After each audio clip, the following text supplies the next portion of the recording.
Okay, guys, right off the bat, I got to thinking this week, what would bother you more, being frightened or charmed? And why? Let's roll this off. Both. Oh, natural 20. I got natural 20 as well.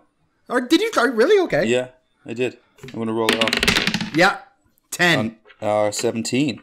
All right, Terry. I'm charmed or frightened? What would bother you more in the real life, in the real world? Would I rather be charmed or frightened? Keep in mind that you normally remember when you've been charmed. I think frightened. I think for me, I'm very much about, I have to believe people, I have to believe things are real. I don't like it when things are fake, or when somebody's pretending something is some way and only to find out that it was never true. And I know that sounds very vague, but I mean, like, I want relationships with people to be real, right? I don't want it to be based on anything fake. And, we kind of all have those like, well, the prime example is like, the beautiful 25-year-old girl is with the 80-year-old billionaire. I wonder what she loves. You know what I'm saying? That's like the fakeness there. I don't want that. I want everything to be real. So I think I would rather be frightened because that is something which is real, right? And so I can work around what's really happening instead of trying to work around where that I've been deceived, which I wouldn't enjoy. No. Adam, what did you roll? I got a fucking 2. Okay. So for me, I think I'm with you, Terry. I would definitely rather be frightened than charmed. Mostly because I'm a person who deals with anxiety and stuff, and there's a lot of things that I don't want to interact or move closer to. So frightened wouldn't really change a lot. Yeah, you got this down. You working with I got this down. And I mean, my anxiety has me second guessing people all the time. So being charmed might actually help me get over some of my insecurities towards people. Like, I don't care if it's fake. At least I trust you now, I guess. Yeah. I don't know. No, for me, it would be frightened. Frightened's a familiar thing. I'm okay with frightened. Right. Dan, that's so fucking sad. It's fucking tragic, really, isn't it? Oh, man. Well, that's why I have a good therapist and good meds. Fuck the isolation. I'm coming over. Better the devil you know.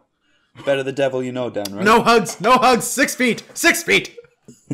Okay, honestly, for me, there is something utterly insidious about the concept of being charmed.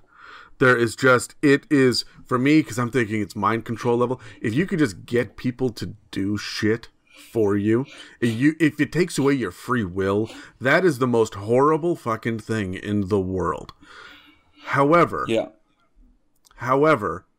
it's also something that you are aware of when it has happened, and like I assume that if you could actually have mind control in real life, there'd be support groups and shit for it, and there would be like exercises. There'd be all sorts of YouTube videos on how to counter being charmed and shit. Get advantage against charm with these 3 simple steps. But honestly, everyone who runs a YouTube channel is a bard. Yeah, right. And here's how I do my counter charm. But let me tell you something.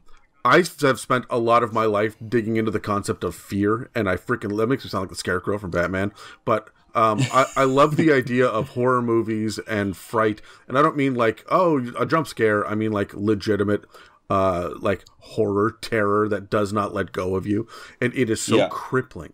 It is so, Charmed seems to be the surface level of you don't have control over what you're saying or doing. It doesn't get much deeper than that. It's just whether or not you remember it, how quickly can you snap out of it. Fright can go so deep that it can outright fucking kill you. There have been people that have starved to death or died of thirst because they were too afraid to leave their own apartment. Mm-hmm. Right? Fear, I think, is so much deeper than what D&D gives it credit for, but I mean, D&D is not set up for it, right? Call of Cthulhu is. There are other things out there for it. Yeah. Sexy Time with Dan is another game that just instills fear. But you're welcome. That's what you asked for, Adam. I just given you what you asked for. I didn't. I have a notarized letter. I didn't know.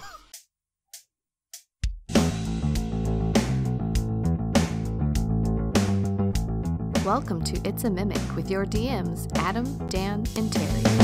Welcome to another episode of the It's a Mimic podcast, the roundtable Dungeons and Dragons discussion where you never know what you're going to get. I'm Dan, and with me are Terry and Adam, and today we're talking about condition effects. Specifically, the sensory deprivation ones, as well as the poisoned and charmed and frightened effects. So, guys, I gotta ask, as we're getting into this whole thing, how do you implement a lot of these things in your games? Like, for me, this is by far the more interesting way to attack a character than just their hit points. Well, I mean, you got to be careful with. You got to mix up your different condition effects all the time, or it's going to just feel old over and over and over again. We specifically chose these 5 because these are the most common that you're going to run into, especially at low levels. There's a lot of stuff that can be blinded or deafened or poisoned, and mechanically, they're very similar, right? These are kind of the lightweight ones, despite the fact that they're actually pretty freaking heavy status effects that you would get in real life, right? Yeah, right. We said in the cold open that frightened is particularly, deep and can kill you. But, I mean, so can freaking poison. And blindness or deafness is not something to be shrugged off in real life. And yet it is shrugged off in early levels, right? So so we kind of lumped all these ones together for that reason. But we're going to get into the mechanics of it, I guess, as we go, Dan, right? So... So what we're gonna do is we're gonna just go one by one through these effects, and then we're gonna roll off and talk about how we would play them as a DM and as a player. But because there's 5 of them, it's like we might as well just go over them when we get to them each individually. Yeah. And I think the good way to start here is we're gonna start off with the sensory deprivation ones. These are your blindness and deafness. This is made popular with the cleric spell or bard spell, blindness, deafness, as well as like fairy fire has a lesser effect of this. There's a bunch of spells that put this in there. If you're playing a drow and walk out into sunlight, there's going to be a little bit of this that plays into effect. So, just to break down the rules real quick about what these do, let's separate them. Let's just focus on one first. Okay, yeah, we'll go alphabetically. So we'll start with the blindness. So a blinded creature cannot see. Yep. And automatically fails any ability check that requires sight. Attack rolls against the creature have advantage, and the creature's attack rolls have disadvantage. So that is all that the blinded condition can do. Of course, this doesn't mean your perception is useless if you are not deaf and blind, but for checks involving sight, this would also include your investigation. So do we want to roll off and have a little chat about what we like about it, what we don't like about it, what we would change? Sure. Yeah. Okay. 10. 7. Fuck me, I got a 7 too. We were just doubling up on things. Come on, yeah. 2. 5. Okay. So, that means Terry, you're first. I'm going first with a 10. I think, and you guys are going to hear this from me a couple of times, I think what I do not like about the blinded condition effect is that it's too short term. It's too short term and it's too vague. And Dan, a few episodes ago, you got me thinking about this when you're talking about specifics and the the opposite being vagueness. It's here as well. It says fails any ability or checks that require sight. It's not specific on that. For me, that would include a nature check. Is this plant going to poison you? I don't know. I can't tell if that's the blue one or the pink one. Maybe. It would affect survival checks for me. I think this warrants additional perception checks every single time the situation has changed.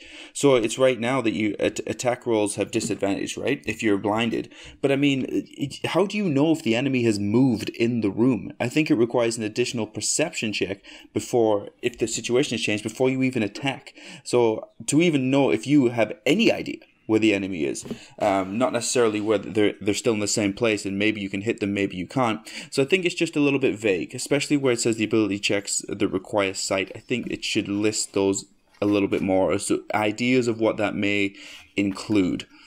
Yeah. What I do like about it is that it is very obvious in the short term what is not going to happen. so attack rolls against the creature have advantage, and that's obviously because you can't see them coming, and your attack rolls have disadvantage. So that's very clear. It's just a little bit too short term for me. So that would be my opinion on Blinded. Okay, cool. For me, I would kind of agree. It seems a bit light, especially in the combat side of things. What I would definitely do is I would also apply cover, at least 3/4 cover. With someone being blind. I know I don't want to do total cover, even though technically you would have total cover. No, you wouldn't. No, you wouldn't. You would have concealment. You wouldn't have cover.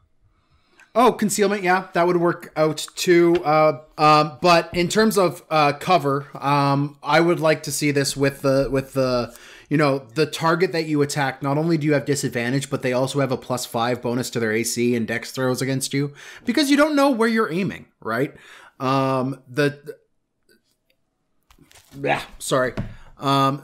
I don't know, man. Like, this feels a bit too light for me as well. What I like about it is that it still kind of implies that your character can hear.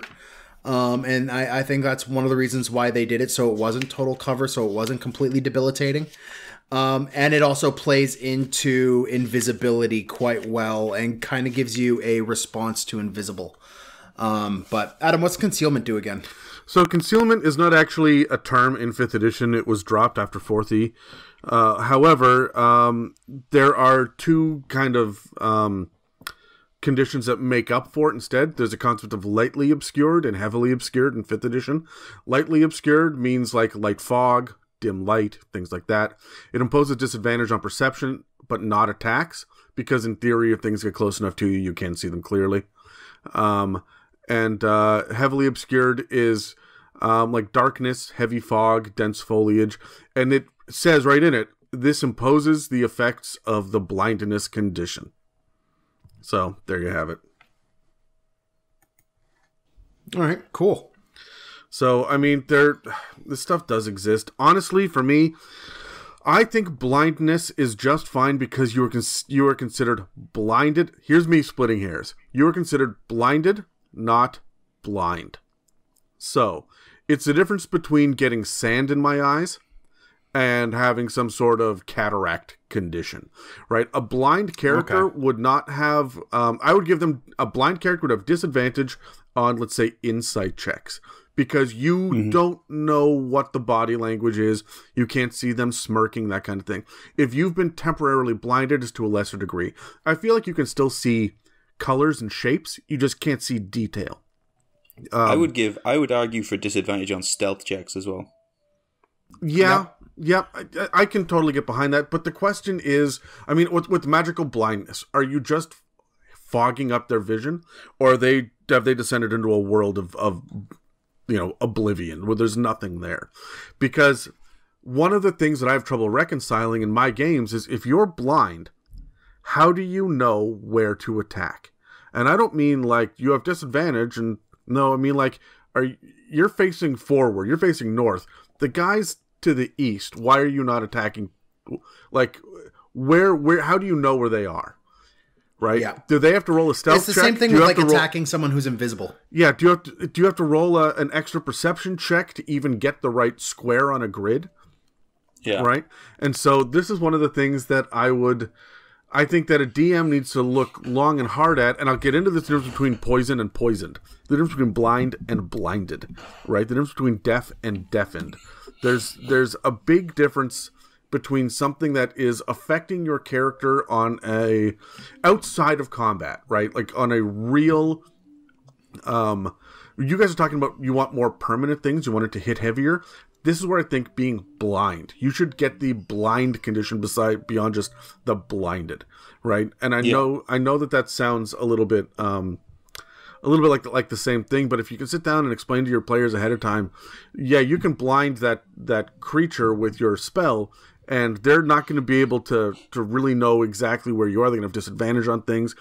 If some guy is fighting me in real life, and he throws sand in my eyes, but I have one hand on his jacket, yeah, I'm going to have disadvantage, but I'm still able to hit him. However, if I don't, and he takes a step back, I'm screwed. And it's not just he needs to roll a stealth check. I'm breathing in my own ears. My heart is pounding. I'm moving. The sound of my clothes swishing. It's not going to take much for him. Well, there's other combat going around you as well, because let's be completely honest, you're not playing this game solo. There's going to be someone else there with you. Exactly. So I feel like there should almost be like a round of stunned or something if you wanted to make it more heavy-handed, but I don't think that's necessary. Right? Being blind enough being blind is enough of an issue in combat. But when you are out of combat, you need to be, you need to have a rope tied around your waist and then attached to the cart as you're walking down the road because you're freaking blind, right? Because there will be people that will play blind monks. That's something that I've seen more than once, and they play it a whole lot differently than someone who is affected by the blinded condition. Does that make sense? Yeah, no, that makes perfect sense. I'm with you on that one. I agree. I don't know. It feels light, but like the second you start considering this could be sand in the eyes, this could be like a magical film that is just put over your eyes until you manage to blink it free. Well, it's like a lot of it's like hypnotic pattern and stuff as well. It's just like you get dazzled for a second, right? Like someone shone a meg light in your eyes, right? I'm blinded, but I'm not blind. I still know where to curse at you because you just shot a flashlight in my face, right? Yeah. The only other thing that kind of bothers me about the whole blinded condition is the way that light is done and handled in and like just general vision in Dungeons and Dragons 5th edition is it's a bit peculiar to me because low light vision isn't a thing, but dim light still is. And when you have spells like darkness and you have spells like daylight out there, there needs to be a little bit more of an explanation when you have like a status effect that affects your eyes like this. I would like to see the low light, and this could be my 3-5 bleeding through, I don't know, but I'd like to see the low light vision side of things come through again as well, and have a lesser version of the blinded condition be applied to like humans and halflings that are standing in dim light. Yeah, look, at that point, that's just too much math for me as a DM to worry about. I think that having dim light, having 2 kinds of vision and 3 kinds of light is enough. That's 6 options, right? Having 9 options is you're starting to extrapolate. And now at that point, what happens in dim light with low light vision when you're underwater, right? And what happens? I guess. So, right, at what point do we just say, okay, enough is enough? And 5th Ed keeps the mechanics accessible for anybody. We already have a lot of bizarre fucking rules in this game. Don't get me started on swimming or holding your breath. Or holding your breath specifically. Oh my God. So what actually is difficult terrain? Because, I don't know, man, if I steal your boots, then gravel is difficult terrain. Not even gravel, just like outdoors is difficult terrain if I take your shoes. Even grass. It's hard to run on grass when you've got nothing on your feet. It's like ridiculous. We are just, as humans, we're shit. I don't know how we got this far. I know, reading the holding your breath mechanic, that my constitution as an actual human being must be shit. Because there ain't no way I'm holding my breath for that long. Yeah, I know. Indeed, it's quick. We've only got 12 minutes to defeat this enemy. It's like, what the fuck? Yeah. Whereas in real life, I'm an ex-smoker, so if I don't know, if I'm swimming and a fish startles me, I'm dead. Right? If my face just dips below water, I'm fucking toast. And it's honestly, and if your pulse is racing because something crazy is happening, you're in combat, you're scared, you're trying to move around quickly, you have maybe 20 seconds. Maybe. Well, not long. we should devote a segment sometime to my homebrew mechanic for fighting underwater. We should test this. Well, yeah, it's a lot deadlier, which is, I think, good. It really, truly is, yeah. But all right, so we're going to move on to the Deafened Condition now. The Deafened Condition is simply a deafened creature cannot hear and automatically fails any ability check that requires hearing. It doesn't affect your ability to attack or defend yourself. It is purely a ability, like it's a purely a auditory thing, right?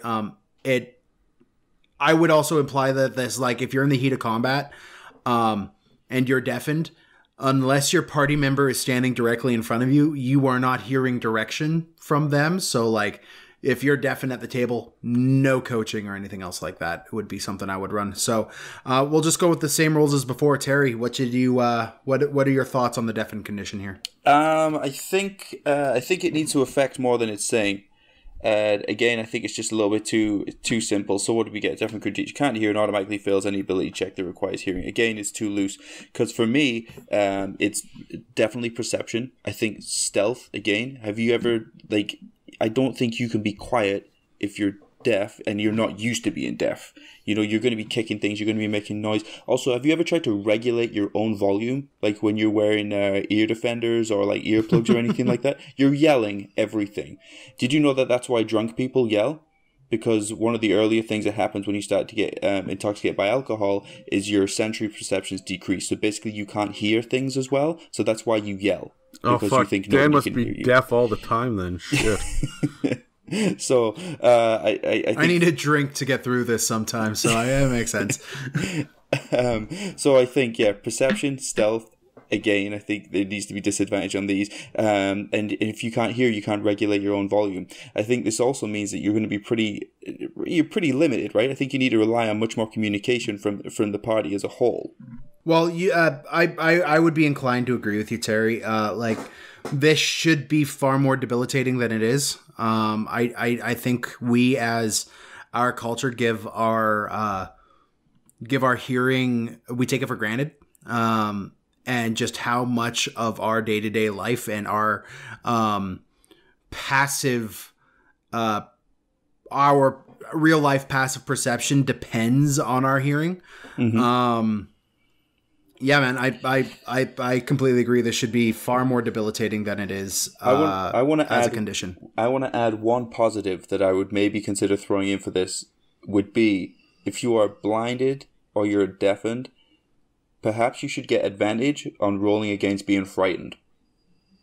Maybe we'll talk about it later. But if a dragon, that's interesting. If a dragon rears up and roars at you from behind and you are deaf, is that going to bother you? Why is this hot? Why is the air suddenly warm behind me? What is this? Do you guys smell rotten flesh? If you can't see it, I think if you go into a pitch black dungeon and the human fighter is not carrying a torch, I think he should not be made to roll against a save against being frightened. If a dragon pops up, because he's like, what dragon? What's happening? Tell me what's happening. I don't know, man. Yeah. If you're in a room with a bunch of other people and everyone else starts freaking out and running away and you didn't see what scared them, do you feel 100% calm? Maybe. So it's like for example, you put a bunch of, and I'm going to be stereotypical with this, but I mean I will include myself with this group. If you take a bunch of girls and they're all huddled together, and I will be part of this group, and someone there suddenly jumps up and says spider, everyone fucks off.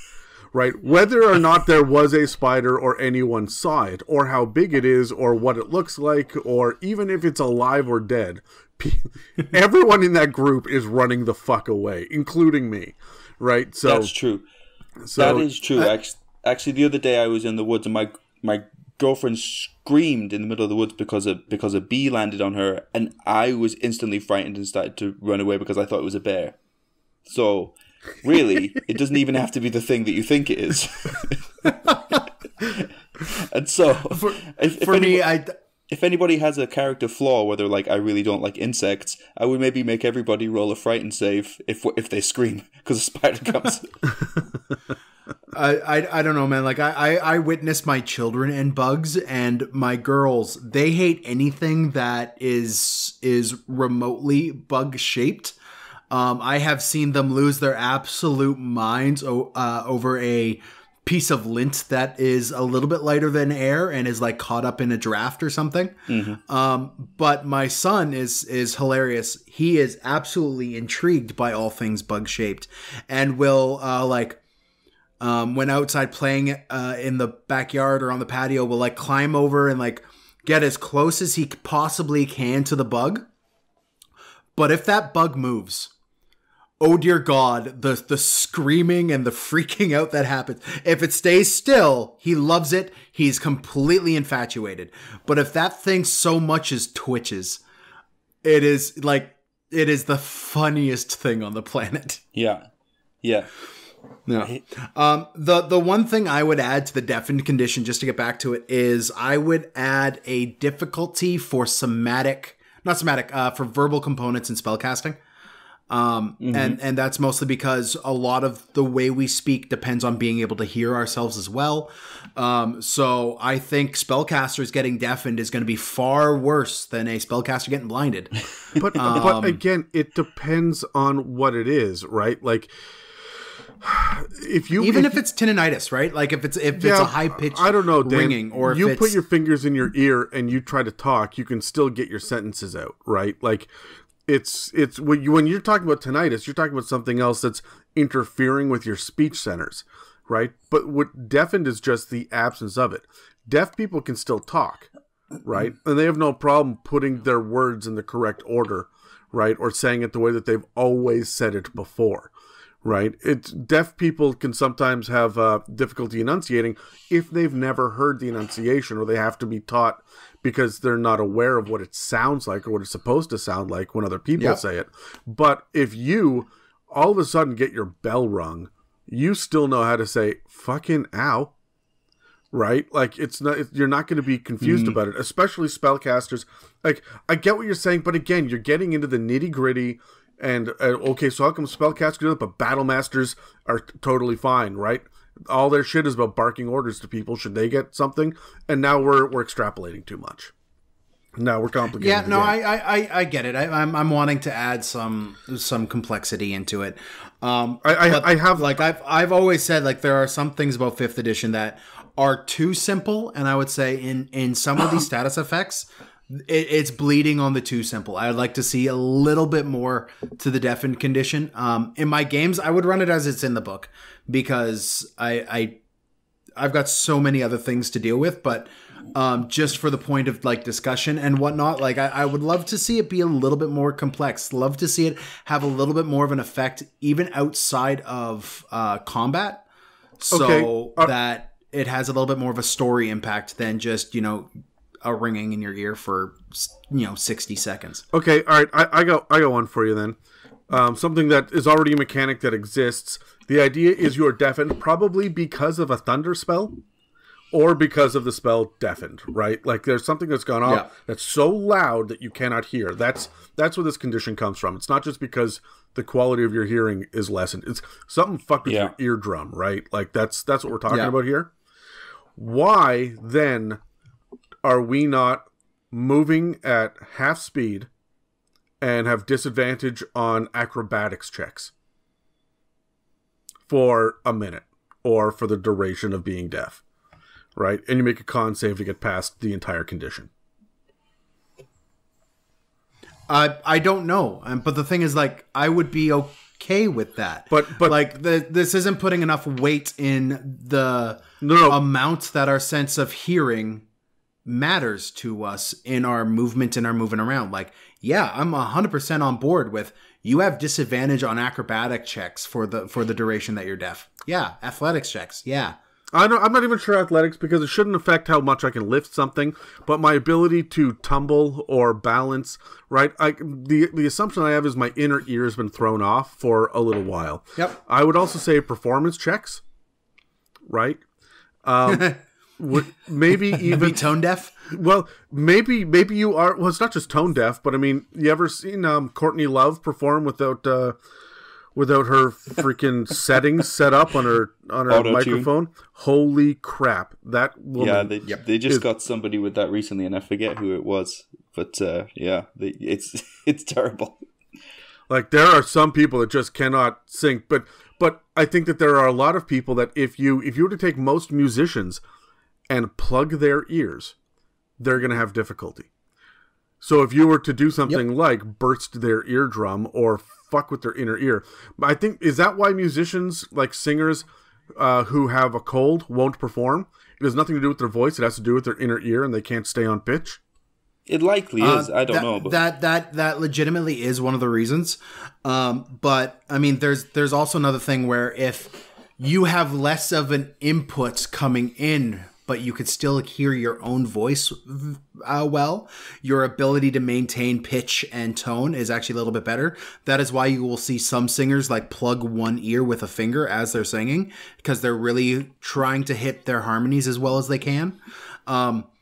I've played on stages where I have an inner ear monitor in my ear where I can't hear diddly jack shit outside of my in-ear monitors. So like I've got to take out one ear just so I could hear what the room sounds like, so that I could play more effectually to like what the feel in the room is. So there's a lot to this, right? Like one of the other things we haven't discussed is why aren't things suddenly muted or quieter?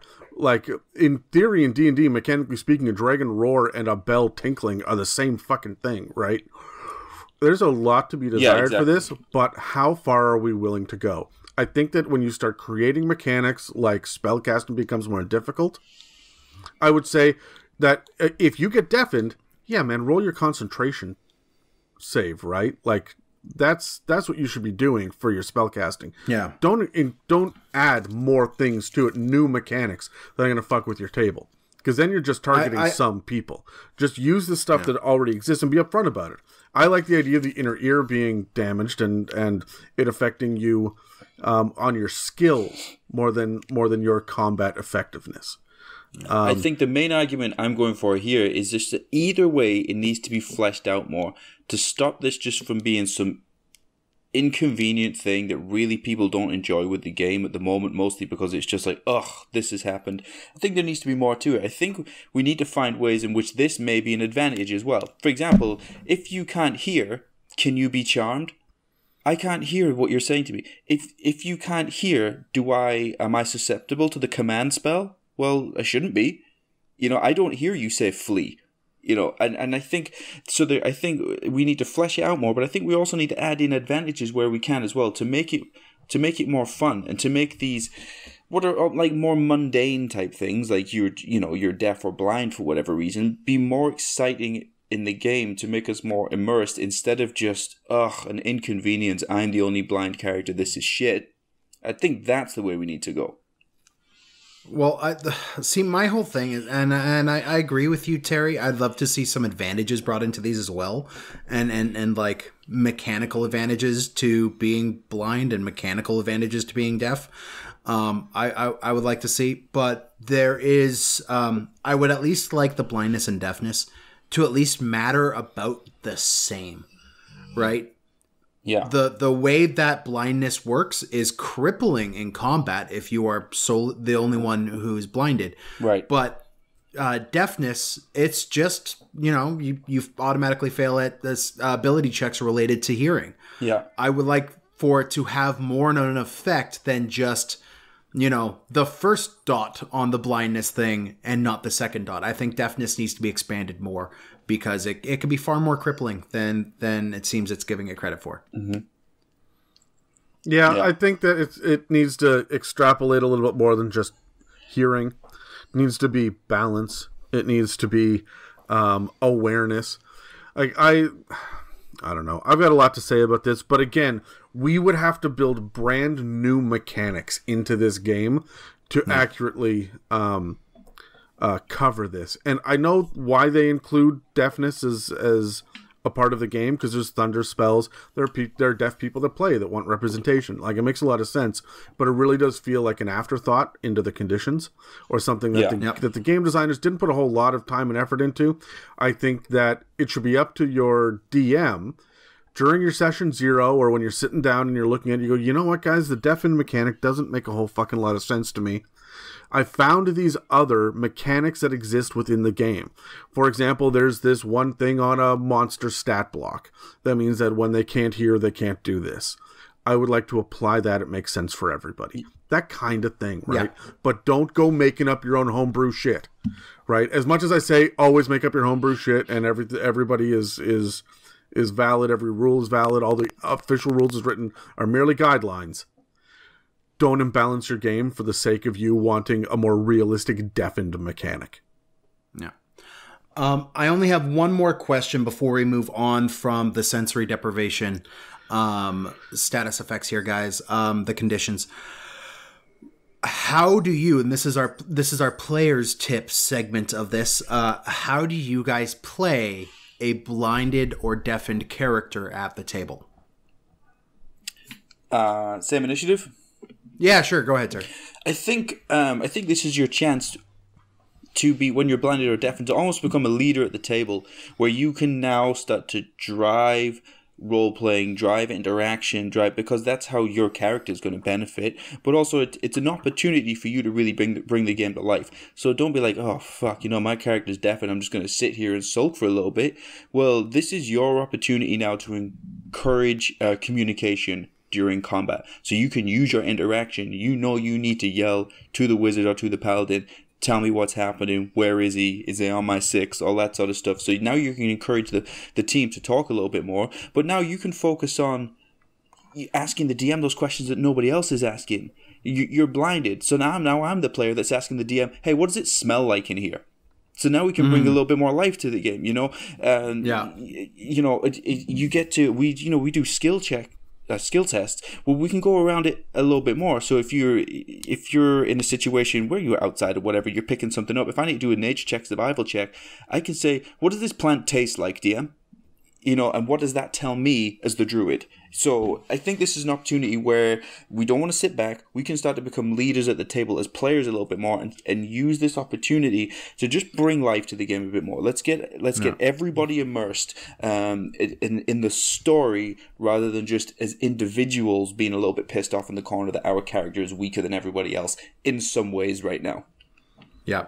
No, I would definitely encourage players to lean into their conditions as best they can. Yeah. Whether it be one of these, or exhaustion, or being grappled, or becoming petrified, like any of these conditions, really lean into them in a role-playing mindset. Don't just sit back and get all pouty that you've had a condition affect your character. Mm-hmm. I know, like, the way I view these things is kind of like a director to an actor, right? So when we were sitting down doing Call of Cthulhu, and Adam and I had written out these intros, and then Adam would sit there and direct me as I'm reading them. A little peek behind the curtain here. Oh man, you were so frustrated. Be like, oh, I was so mad, because he would be like, no, Dan, slower, more ominous. And I'm like, Adam, I only have one speed at which I speak, and it is faster than my brain works. So can we just please just let me speak quickly? He's like, no, you need to be more ominous. And it was really frustrating, but I mean, incredibly rewarding once we got through with it, right? So I would really encourage players.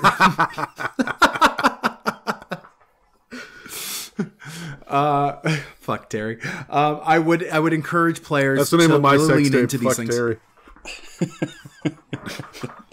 Adam, please. As a player, as someone who's encouraging players, what do you got about these conditions? Okay, so I'll tell you. Look, I play the Forever DM.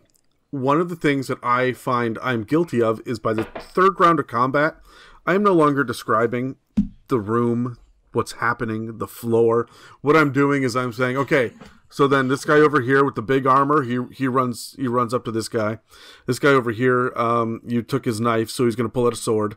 This guy over here, and I'm just mechanics now, right? I'm doing the bare minimum. So I'm always looking for the player who is trying to engage me in the narrative again, because I'm juggling 1,000 things. Slow me down. So if you're blind or deaf, and we get to your turn in initiative, turn to me and say, like, as I'm the DM, I want to hear the player say, okay, what do I know? Mm-hmm. What has changed since my last turn that I am aware of? And then as a DM will go, oh, well, shit, that's a great question. Roll a perception check. Of course, you have disadvantage with this or whatever, right? And so now suddenly everything we've got a break. We have a little commercial pause in the middle, and we're starting to get the narrative again. Now, this is not just me as a DM and one of my blind spots. Pardon the pun, I guess. But I think that it can be useful for everybody because all of a sudden when a drow is blinded, what does that do to them considering that they are not used to darkness? Right? What about a Kuatoa? Those guys are prone to insanity. You take away their ability to hear, that's it. They're fucked. There we go. Time for ritual suicide. That's it. I'm done. This is the end times. Cannot hear. Yeah. It's over. Right? 0 to 100 miles an hour with Kuatoa. Right? It's like, I'm swimming along. I can't hear anything. But there will straight up be some creatures like kobolds or goblins that have already been injured or whatnot that will just drop their weapon and curl up, right? So it can follow the same train of thought. If you go blind, why would you not just add? You know that there are only 2 bandits left, and your party of 7 adventurers has got them on the run. Drop your weapon and stumble into the woods, going, "Oh God!" Right? Play into it. Create an interesting new thing to happen. Because the DM is going to sit there and when I design the encounter, I say, yeah, and then they're not going to be able to hear anymore. Which means I can have this creature over here maybe sneak up behind them. They don't even know it's there because it's been invisible. And now there's no way to detect it anymore. Right? And I'm thinking all this as I design the game, but then fuckface wizard over there casts see invisibility and I'm screwed. Right? Why are players not leaning into that same narrative? I didn't create this encounter to murder any of you, let alone all of you, but even any of you, right? I'm sorry, it's a quasit. It is a quasit and you are level 12. This is not a challenge to you. However, this is an opportunity for you to maybe let a demon get a 1-up on you. Let the imp maybe whisper in your ear, hey, well, let's make a deal. I can restore your sight. Right? These are opportunities for you to play with. And if you just sit there and cross your arms and pout at the table, like I have seen more than one player do, then you're not allowing yourself to have fun. Embrace your flaws. Yeah. Because people don't remember killing Hobgoblin number 3.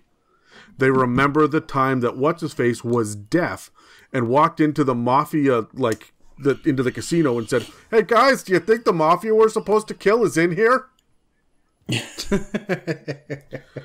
Right? And that is the kind of fun, interesting storytelling that we're looking for.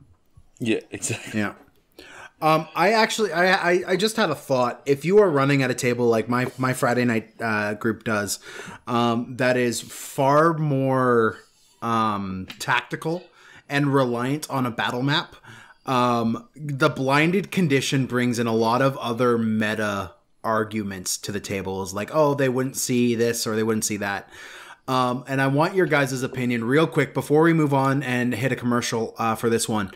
For the actual battle map at the table and you guys running the blinded condition, how do you encourage your player to operate battle while being blinded?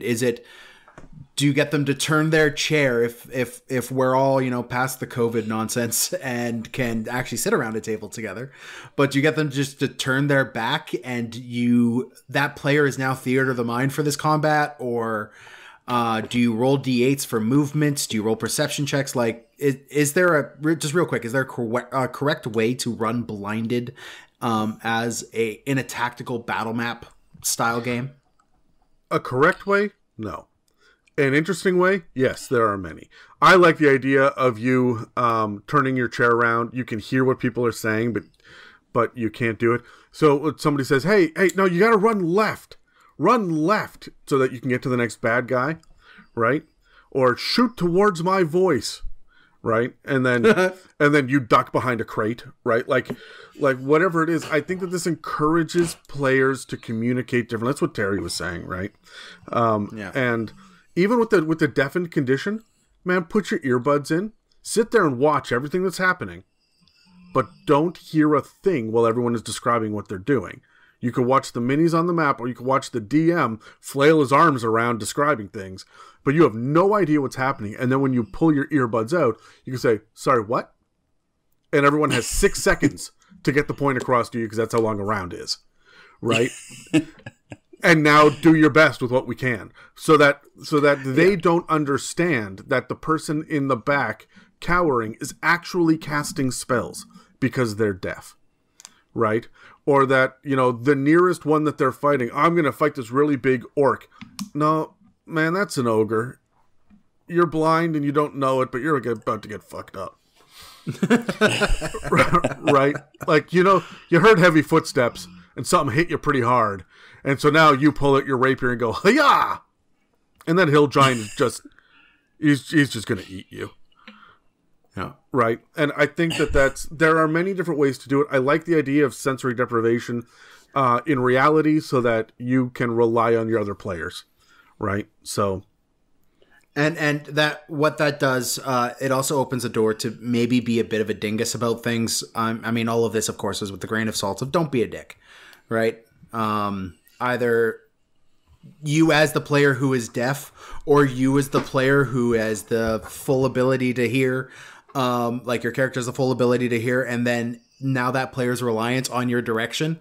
Don't take that opportunity as a thing like, oh yeah, no, he went down the cliff, let's see if this asshole jumps. Like, it's not one of those kind of situations. Yeah, I think at that point as well, though, I hear what you're saying there, Dan. I think at that point, the issue is not the conditions, is it? That's a different issue you've got if you're, you know, if you're a party doing that. I think I agree with Adam what he said. There's no correct way. I think there's a correct way depending on the table you're at. You know, we all played in very different types of groups where you can have the session zero, or, you know, even mid-campaign conversation like, hey guys, for Blinded, Deafened, do you guys want to do something fun? Do you want the earbuds going in so you actually can't hear? Do you want the blindfold that says yes, daddy? If your character is blinded, just for a little bit of fun. I don't have those on hand, Terry. Do you think you could spare a dozen or so? or do you want to just keep it mechanics based and just roll perception checks all the time and we'll make it more interesting that way. And I think it's going to come down to the players and the table and the group that you're playing with. Some people are just not going to feel comfortable, you know, sat there with the blindfold on. Me personally, that is the exact type of thing that I would love, and I would think it is hilarious, and I would really get into it. But I understand why some people are just not going to like that. Some people don't like to be singled out, right? Even if it's innocently, even if it's like, look, hey, we're all friends. We don't really care if you have the blindfold on. We're not going to be tweeting it going, oh my god, Dave looks like such an idiot with his blindfold on. We're just not. Well, we probably would, but well, if it's Dave, some people don't like to. Dave, we'll do it. Yeah, some people don't like to stand out like that. But for other groups, that's the best thing ever. They're going home. They're telling their, you know, wives, girlfriends, boyfriends, whatever, oh my god, I just had to sit for 2 hours with this blindfold on and it was hilarious. So I think it's what's going to work for that group. What I think is important, though, is that we try and do something which fleshes it out more than just the text we see on the back of the DM screen. Awesome. Well, let's with that now covered. I couldn't agree with you more, Terry. With that now covered, let's hit a commercial, and then we will talk about our next condition here. Hey everyone, it's Adam here, and we just finished our first giveaway in a long time. We're all super excited about it, and our winner at Gelf Wings, or G-Elf Wings, I'm not entirely certain. I'm going with Gelf Wings. Is our winner this time round, so congratulations, and also thank you for joining everybody else who entered. This was absolutely phenomenal. We really had a lot of fun doing this. Saw a lot of really cool Instagram stories. We noticed that some people were just flooding the Facebook page. We had well over 100 entries, and I was super excited about it, and I know the others are as well. So we are sitting down and recording Gelfwing's special episode soon, and we should have it released sometime within the next week or so. And we are also going to be mailing her these 2 awesome Mimic minis that you guys can't see, but I can, and they're awesome. So anyway, we'll be having more contests and giveaways in the future. We're probably going to try to nail out a handful every year, and we're going to be consistently doing these special episodes directly to one person's direct question. So start thinking about it, start prepping, and we're going to open it up to Instagram and Twitter and Facebook, all the regular social media places, and stay tuned for more info, more details, and again, congratulations to Gelfwings.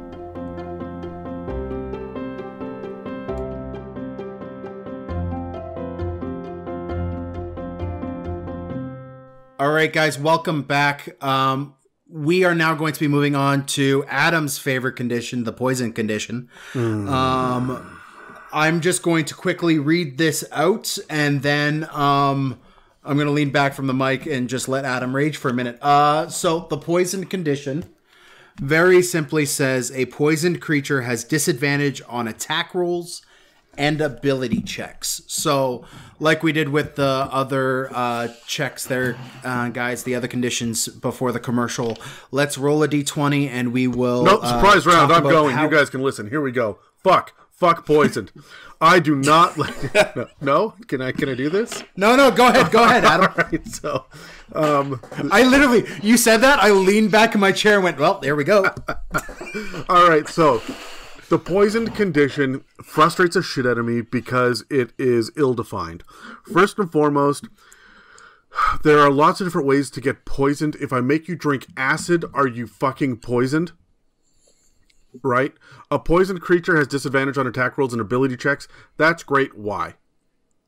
Why should I do that? Let me tell you something. When I have a fever and I'm not feeling good, when I am like vomiting, that's great. I can't do anything else. I am just a sad piece, like a sad sack of flesh at that point that just hates its own existence when I have food poisoning. However, what about toxins? Right? What about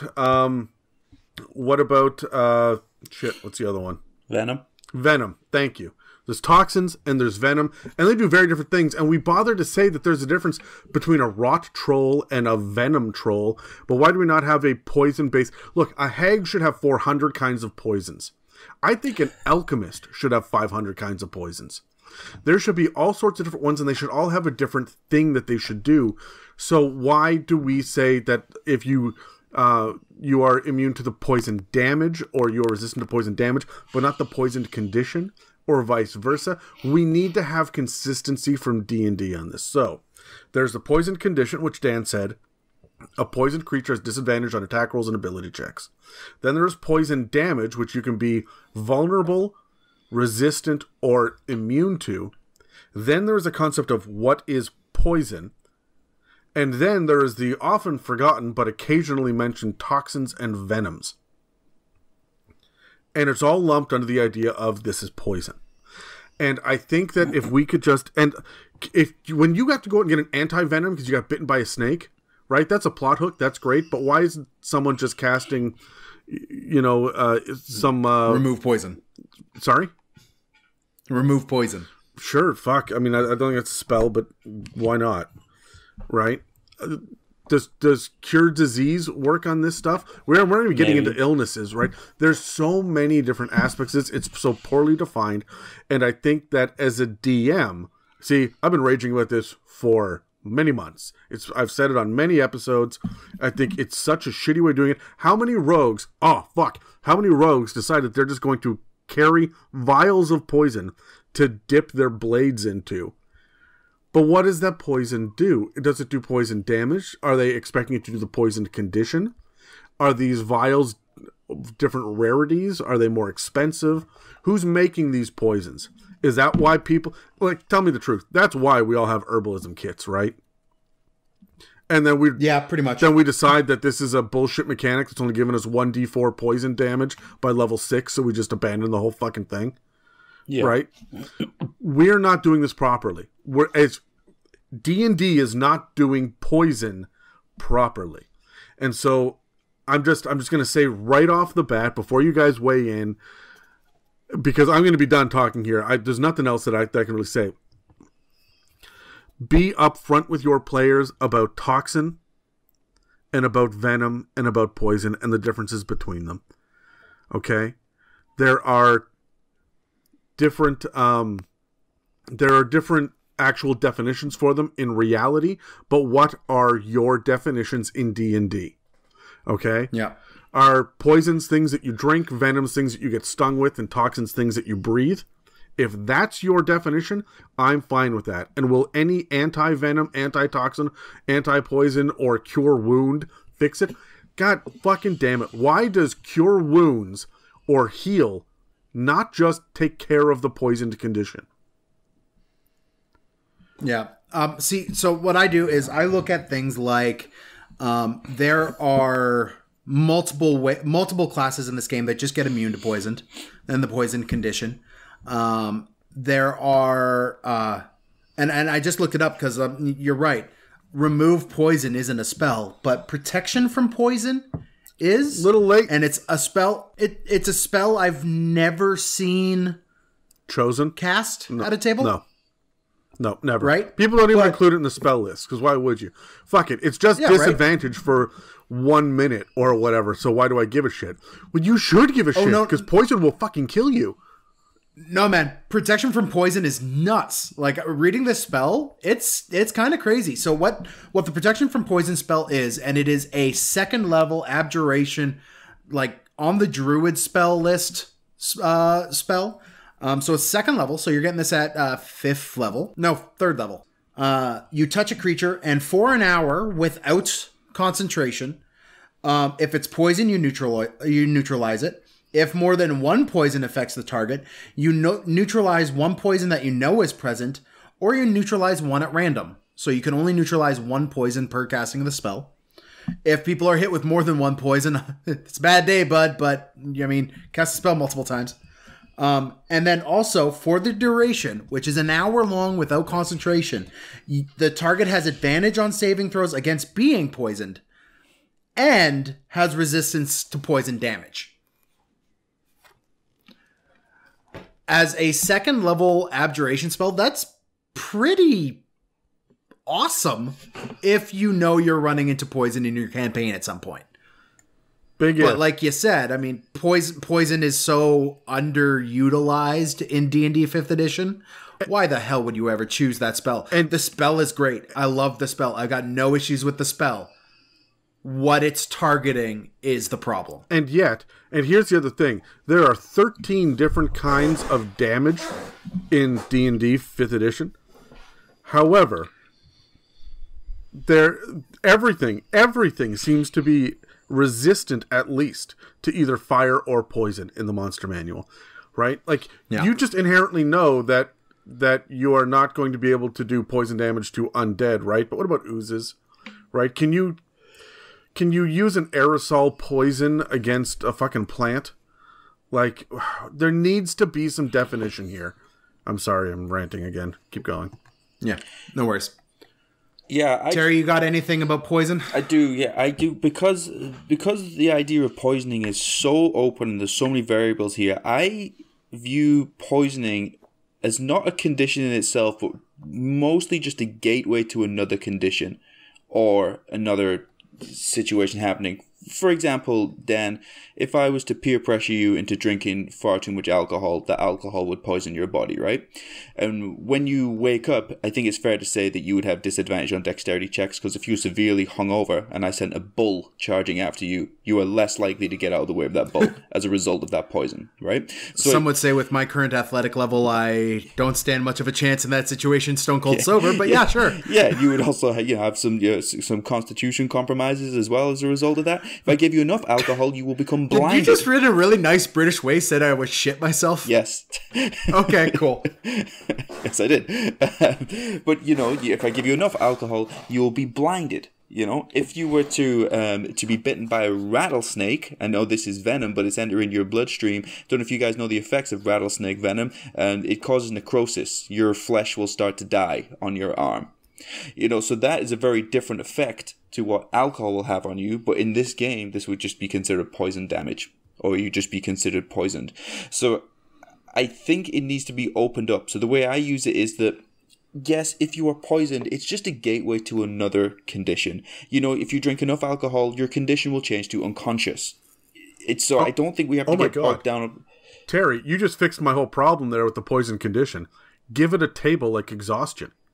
But instead of your level of exhaustion, you got time that can pass, right? And then you just give things first, second, third level poison, right? And so and what happens along the way, but also what's related to that particular poison. This is I see where you're going, Adam, and this is what I'm getting. I agree 100%.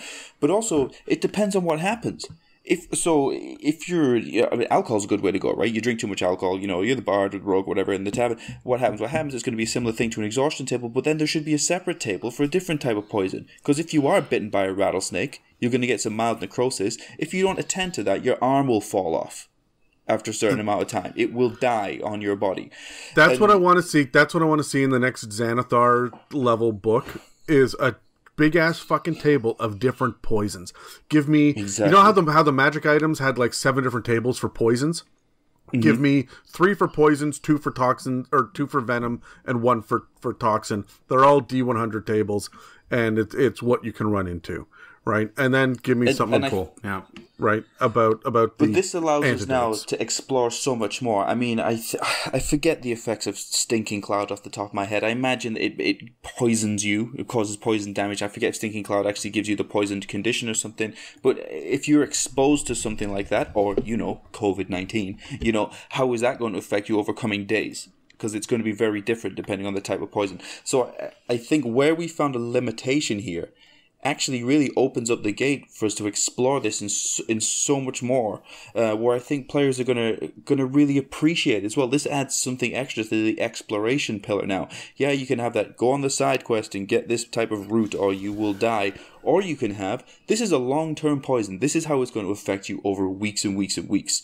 Because you did whatever for so long, exposed yourself to this for so long, now you have mercury poisoning because you're a hatter in town or something. So I think we should view this as an opportunity where we can open up this game so much more. Honestly, thank you for bringing up Stinking Cloud just as a sidebar, because the thing is, the mechanic here is each creature that is completely within the cloud at the start of its turn must make a Constitution saving throw against poison. On a failed save, the creature spends its action that turn retching and reeling. Creatures that don't need to breathe or are immune to poison automatically succeed on the saving throw. There's no poison condition. There is no poison damage. The fuck? You save against poison and just essentially lose your turn. Yeah, you save against poison and are stunned. Well, no, it's not even stunned. You just spend your action. You have your bonus action, your reaction, your interaction, and your movement still. Like, fuck. God damn, fix your fucking poison. All right, I'm done. All right, so we're going to hit a quick shutout, and then we will come back for the Charmed and Frightened conditions. This week's shoutout is for the incomparable dragon-loving Pepperina Sparkle Gem. A shoutout to Peps is long overdue, as she's been a fixture in the community for years now. Peps is a creative dynamo and full-time cast member with friends of the show, the Crit Storm cast. Hop over to @Pepperina_SparkleGem on Instagram to check out which dragon Peps is fawning over this week, or head over to critstormcast.podbean.com to tune in to her adventures. Thanks, Pep. Now on with the show. All right, guys, we are back from the shutout, and we're going to be hitting the Charmed condition first and then the Frightened condition after that. These are 2 of the more common conditions, as we said in the beginning, so we'll just get right into it. I'll read what the Charmed condition does, and then we will roll dice to see how we handle it as a DM and how we handle it as a player. So, sure. The Charmed condition is a charmed creature can't attack the charmer, so whoever did the charming, or target the charmer with harmful abilities or magical effects. Also, the charmer has advantage on any ability check to interact socially with the creature. So, basically, in a nutshell, the charmed creature can't do anything negative to the charmer, and the charmer has advantage on any sort of social interaction with the charmee. So let's go ahead and roll the dice, and we will see what we do as a DM and what we do as a player with this condition. I got a 10. Middle of the road again. I got 19, guys. I got a 3. Terry's got a lot to say about the condition. So, Terry, I know. as a DM, as a player, how do you handle the charmed condition? I'm crushing this one. Okay, charmed condition. I think we've got an opportunity to open this up more. Okay, the reason this one is tough is because it requires complete fairness from both parties. Even though we know in this situation it is likely that the DM right now is playing the role of your enemy, they need to be completely fair in how they do it, and if you fall under the charmed condition, you also need to be completely fair. What I think is a little bit too vague is how it says, you can't cause harm to this person, you can't do whatever. You could be charmed for a long time, right? Many hours. And you can leave that encounter and go away, and you're still technically charmed. And I don't like the idea of you just go away and it's okay that all of your friends are trying to kill this bad guy. As long as it's not you, it's okay. I think you should be actively still working in the best interest of the person that charmed you. If Strahd charms you, when you go away from that encounter, I think it should be expected that you should be trying to sabotage the plans of the rest of the party. But it's how do you do that fairly? I think you should be working within Strahd's best interests. You should be gathering information and relaying it to Strahd where you can because you think that he is right. You are aligned with him. And I don't think that is done correctly because it's very difficult to do from a meta perspective and to try and work in absolute fairness. But I think that's what we should be working on, is how we can be more fair with it. Is this going to affect your alignment? Is your alignment going to change to align with the person who charmed you? Because now you're thinking like them. You believe that they're correct. Is it going to change your ideals? Is it going to change your flaws in your character sheet? What are going to be the lasting effects? When you come out of being charmed and you know that you've been charmed, are you now going to second guess your next insight check? Because if you roll a 13 and the DM tells you this, do you believe that? Because the last person you thought you understood charmed you. Or, as a DM, I know I'm just asking a lot of questions back here, but as a DM, can I fairly say, you roll a 13 on this insight check, you're pretty sure you're getting charmed again, but you might not be. It's just your second guessing, right? What I'm trying to say is really the charmed is so difficult to be fair with because I think there should be longer lasting effects. So from a player's perspective, I think this is a chance where you need to sit down, have a side conversation with your DM, and just say to your DM, hey, what is the goal here of what you would like me to achieve? What does this person that charmed me, what do they think I should be working on right now? To try and do it as fairly as you can. I think it's also an opportunity as a player that you can become kind of a mediator or a negotiator when talking to the end, because now you have these two opposing sides, but you kind of understand why Strahd's like that. I kind of get it now. Guys, don't you think we should be changing the plan here? And I'm kind of going off the rails here, guys. I'm just saying it needs to open up a little bit more, and I think there just needs to be ways that we can make this a little bit fairer. Yeah, see, I agree with you. Yeah. I agree with you to a point, and that is when the spell says after the spell's duration is met, the creature knows it's been charmed by you. Mm-hmm. So how does that affect you afterwards? How does that affect you afterwards? You know you've been deceived. Exactly. And I would definitely have a little bit more of like an existential crisis for my players if they did this. My main hesitation is like this. There is an entire school of wizard that is devoted to this condition. Yeah. There is so many ways that this could go bad fast in terms of meta conversations and party politics around a table. Mm-hmm. And it's got to be handled delicately. So this is definitely one of those ones that when it comes to charm and how being charmed works at your table, it is one of those things that as a DM planning out a campaign, I would have an answer for. Like we've said millions of times before, you can't have an answer for everything, and you shouldn't be expected to.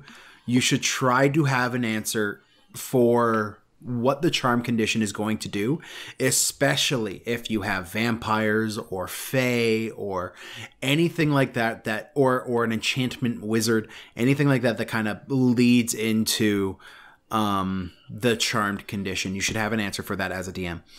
As a player, the way I view it is the charm condition makes it so that you are equally as friendly with the charmy as you are with your actual chosen friends. Right. So I have no problem, and those who listen to this podcast know, I have no problem telling my literal actual friends that they're being dicks and they need to change their way of living. I don't automatically agree with you because you're my friend. Right. You're my friend and I got your back. But if you're being a dick, I'm going to tell you you're being a dick. So I don't see a charmed person just like, you know, letting the evil vampire eat on his friends. Right. Like, no. I'm going to come in and speak on that and be like, hey, stop that. I mean, I know with some of the charm spells, that legit means I get another roll if that guy starts attacking my friends again, another chance to save it.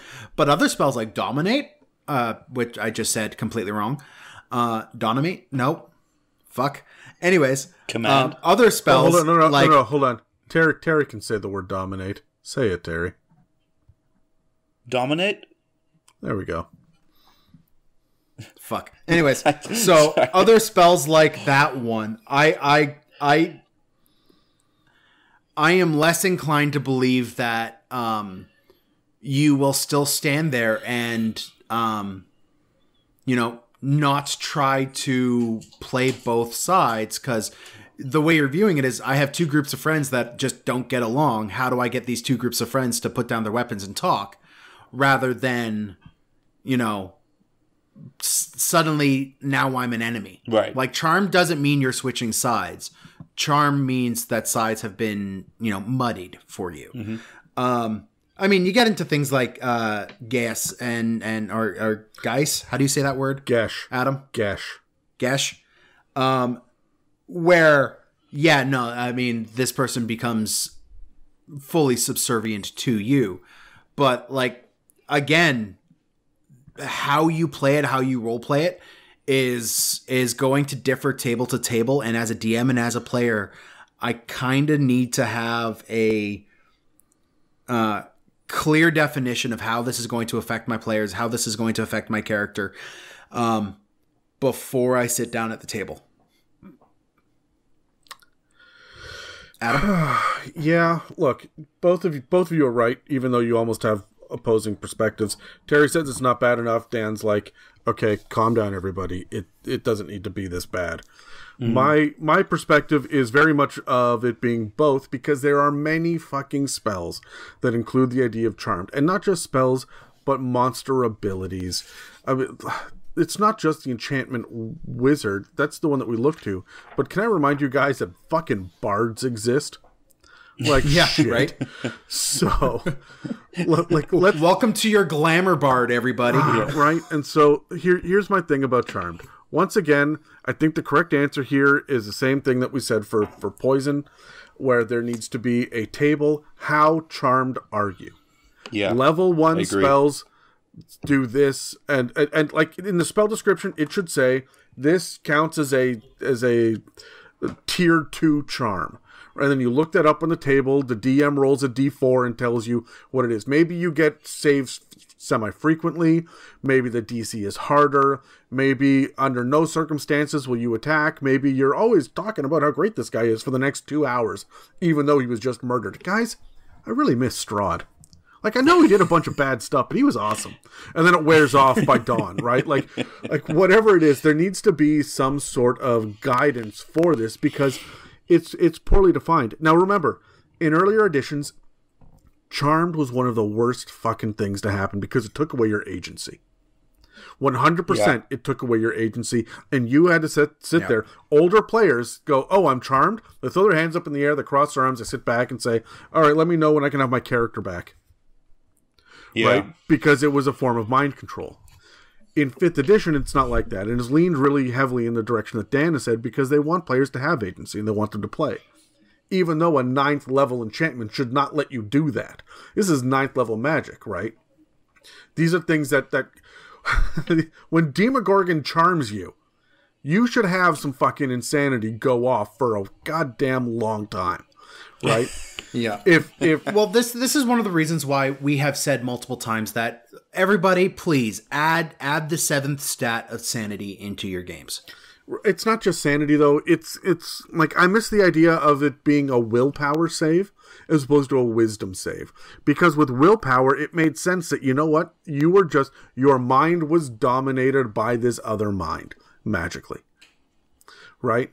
But how come charmed and psychic damage are not somehow linked together? If you're mind controlled, don't you take a bunch of fucking psychic damage as they break through your mental barriers, and now they've got the controls to your brain, right? Like, there are definitely some things here that need to be tweaked. I think that we can fix this with tables, but it needs 2 kinds of tables.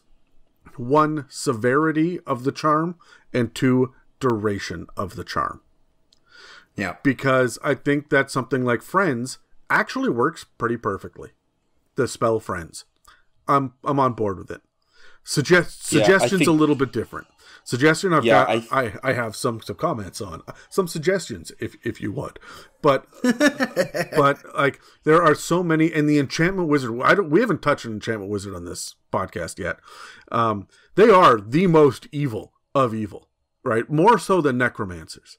These guys are straight up mind controlling people to do whatever the fuck they want. They are taking away free will. That is a level of oppression that is intense, and people don't really give it the time of day when they think about it. But if I'm going to play an evil wizard, it will be an enchanter, because I will be running around making everyone else, the NPCs in the world and the bad guys, just bend to my fucking will, right? And that's what charming, in my opinion, should be to some degree. There's a lot of it that's just, oh, you persuade people to like you more, or hey, you can convince them not to attack you for this round. That's great. That's low level shit. That's cantrips up through tier 1, right? So, did you say I'm Jafar? Yeah, Jafar. Well, I mean, if the shoe fits. I agree with the tables, because I think we had a good idea there with a similar thing to the exhaustion tables, because it lays it out clearly. Otherwise, it's too vague, right? It's like, do I think that he's awesome, and hey, he's kind of has an argument where he's like that, or am I running off and killing younglings? Like, which level of charmed are we here? And I think it needs to be defined, right? Yeah. And I think you said something there about keeping agency. I think a good thing to do, depending on whatever level you set of how charmed you are, you could say, the enemy wants you to do this, it's up to you, like, to defend them, but leave it up to them how they do that, instead of just being like, I want you to cast fireball or something. I think the player needs to swap sides. The player just needs to swap allegiance. This is your opportunity as a player to sit on the DM side of the table and say, ha, bitches. Yeah. I got a god in my corner now. It depends on the level of the spell, of course. Like, I don't think it necessarily means you switch sides. Like, I don't like the higher level ones is what I'm talking about. Friends, the higher level ones, yes. Right, charm person, no. But if they, I mean, the high level ones. If they, for me as a player to believe that my friends have turned their backs against me, that requires that spell to have, actually said something to the effect that you believe your friends are against you, or you will do whatever the charmer. You will do whatever the charmer says with the quickest, most to the point action that you can do. Right? Like, the higher level charms, you're right, Adam. This is the most evil, manipulative NPC, big bad evil guy on the table. But for these lower level ones, like, a lot of the charms in the lower level are very much you've just added a friend to your friend group. No, dude, that's still shady as all fuck. Honestly, the bard that walks in and looks at the barmaid and uses charm person to get her to be just a little friendlier, that's shady as fuck. Oh, yes, that's shady as fuck. I get it, but that's also one. Session 0 chat about this. Yes, I understand that, but still, the potential is there from the beginning. But you're right. It is shady as fuck, and there should be repercussions, because a lot of these lower level spells, the second it breaks, like Friends, like Charm Person, that person knows that they were charmed by you. Not even that they were just charmed, but they know the person that charmed them. So you could even do the whole your friend, the Have You Met Ted game, right? And then they know that, you know, the Barney Stinson character charmed them, so that their friend, who is probably like the low charisma barbarian or something, could actually get lucky one night. Yeah. No, it like there's so many like actual legal repercussions that need to be taken into account. I think the thing that we need to discuss here is the difference between being persuaded, being charmed, and being enthralled, right? Like, there are some spells there that straight up turn you into a thrall, where you are walking around just doing the bidding of whoever did that mind control to you. And I like that that shit exists in the game. It has a real cool depth to it. However, there really needs to be some sort of balance. But as a player, Dan, How do you have fun with that? How do you have fun with that from a player's perspective? Even if you are enthralled or you're just moderately charmed, if you yourself are charmed, how do you have fun with that and not just get frustrated that the DM, pulled the rug out from underneath your plans?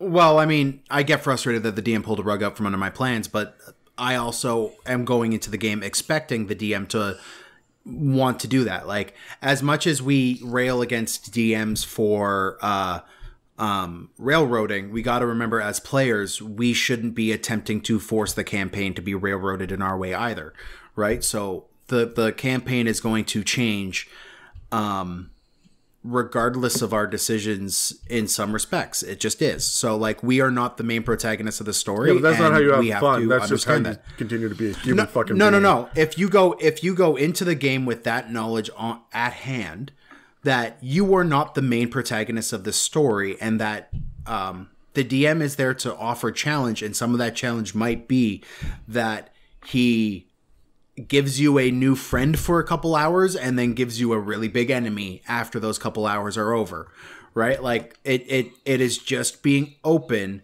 to the DM making that kind of thing, and that would if your expectations are set properly, then it's a lot harder to shatter them, and that's going to cause a lot of stress at the table. So for me, the way I have fun with a charm person spell is I am expecting that if the DM uses that kind of thing against me, uses his suggestion to go off in another direction, or uses a charm person for a minute on me, then yeah, man, like, I've got a new friend. And then when I'm done, I've got a new enemy, because I know that they tried to manipulate my emotions. If it's a higher level spell in a higher level campaign, and I am suddenly charmed into being, enthralled or dominated by an enemy, that's gonna suck, man. It really, really, really is. But I've got to roll with the punches, because I know these are the kind of stakes that are at the table at those levels. I don't even think it sucks, right? I hear what you're saying, and I agree with you, but I don't think it sucks. Do you have any idea? 100% of my players, 100% of them, would agree if I pulled them aside separately, or I sent them a private message during the week and I said, hey, how would you feel about swapping allegiances and double-crossing the other players for a session or two? Every single one of them would rub their hands together and go, yeah, okay. How is being charmed any different? Look at it like an opportunity. The problem with Charmed is that it tends to happen in combat. So it interrupts your fucking chess game on your grid.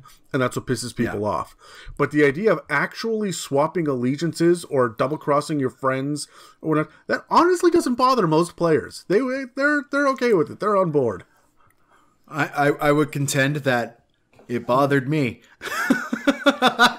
When you did that, I'm like, they already hate me enough for my bad decisions that I've made as this character. Now you're asking me to shoot them in the back? Fuck, that's the last nail in the coffin. I see it.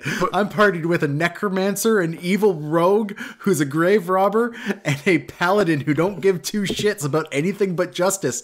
And you're asking me to stab them in the back? Dan, Oh, all right. Well, Dan, whoops. Yeah, only you could bring imposter syndrome into a game of imaginary characters where nothing is real. Yeah. Okay. Fair enough. Look, and Dan, I just want to remind you that you also approached me and said, "Hey, do you want to murder Brad's character and as many other people as possible, double cross them, and then leave the campaign?" And I went, "Yeah, okay." That's not exactly how that went down. I'm paraphrasing. I think there was more cackling, and you had made little tent with your fingers, and Yeah, I also had voodoo dolls built out of everybody, and you were just had them twisting laid your out to show nipples my master really plan. hard while you pitched this to me. Oh no, I had the clamps full on, man. I borrowed the clamps from Terry. Just twisting the alligator Yeah, clamps. See how many Yeah. rotations you can Speaking get? of other things that frighten me, the frightened condition. You're welcome for that segue. So- You're welcome. I did that on Yeah, purpose. thank you. So we're going to move on to our final condition here, the frightened condition. Unless we have anything else to say about Charmed, which do we, guys? Well, we didn't end up agreeing on it, but that's fine. I mean, we all have different perspectives on it. Yours is wrong, Dan, but Terry and I are right, and that's what matters. Well, go fuck yourselves. Charmed- So the frightened condition. I think Charmed is one of those ones where I think everyone's going to do it a different way, right? I think it's one of those ones as long as you get to agree at a table. But I think at the table that you're playing in, but I think what we're learning here is that leveling things, maybe some use of some tables is going to really help. And I think Charmed, where it's so vague, is going to be something where a little bit of structure can really help you. So that would just be my final thought on that. Yeah. All right. I agree with you, Terry. And I mean, we're going to see that over and over. Maybe it doesn't even need to be legitimate tables. Maybe it just needs to be more clearly defined rules about being charmed. Give it a proper section in a chapter and not just kind of a hand wave, which it's really got. And I mean, it's also one of those ones that the requirement to just not be a dick is a little bit further amplified and should be taken into account a little bit heavier because it could go poorly from both sides of the table. Yeah. All right. So the frightened condition. The frightened creature has disadvantage on ability checks and attack rolls while the source of its fear is within line of sight, and the creature cannot willingly move closer to the source of its fear. So let's roll off. Let's see, how would you guys handle this as a DM and as a player? I botched. I got a 15. Did you botch, Terry? I botched. Finally, it caught up with you. Fuck. I got a 4. I can't roll. All right. I can't roll above a 7. But here we go.